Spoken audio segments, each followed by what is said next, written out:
The signs located on an aerodrome, when used in conjunction with an aerodrome chart, are intended to simplify surface movement guidance and control procedures, particularly in conditions of low visibility. There are mandatory signs and information signs. All aerodrome signs shall be frangible, and those near to runways shall not provide a hazard. They will be rectangular and retroreflective or illuminated. Mandatory signs consist of runway holding position signs, including intermediate holding position signs, road holding position signs, and no entry signs. They display white characters on a red background, as shown here. Runway holding position and intermediate holding position signs are located alongside the appropriate surface markings described later on.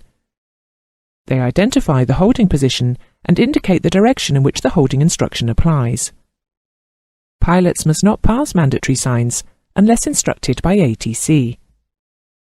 Should more than one taxiway serve a runway, or more than one runway holding position sign be on a taxiway, then a location sign is attached to the runway taxi holding position sign in order to assist in identifying the position.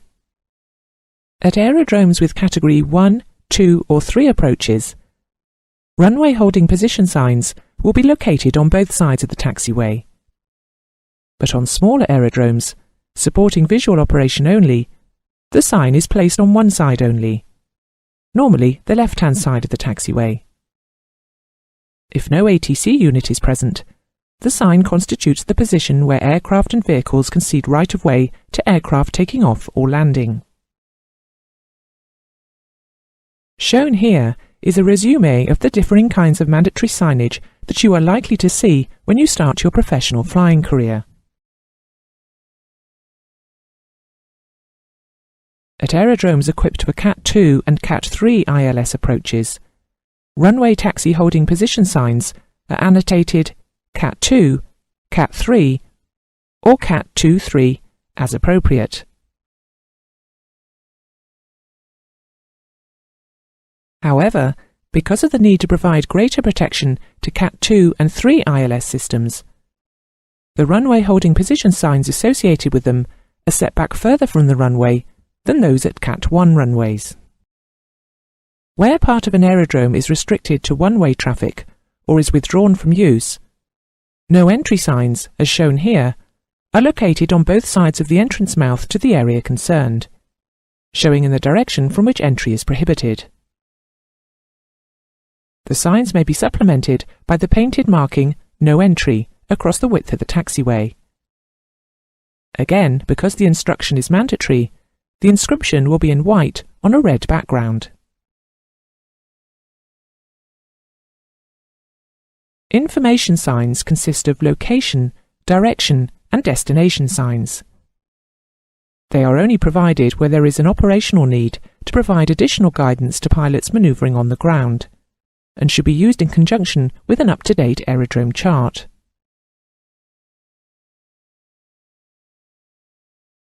Location signs are used to identify taxiways and, where necessary, runways at complicated intersections.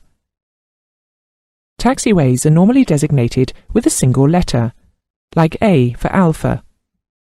The letters O, I and X are not used.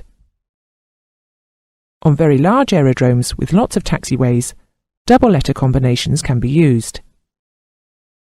A specific position on a taxiway will have the taxiway designator and an identifying number. Runway location signs use the first two numbers of the magnetic heading of the runway.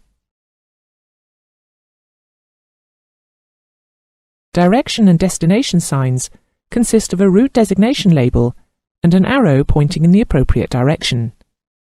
The letters will be displayed in black characters on a yellow background.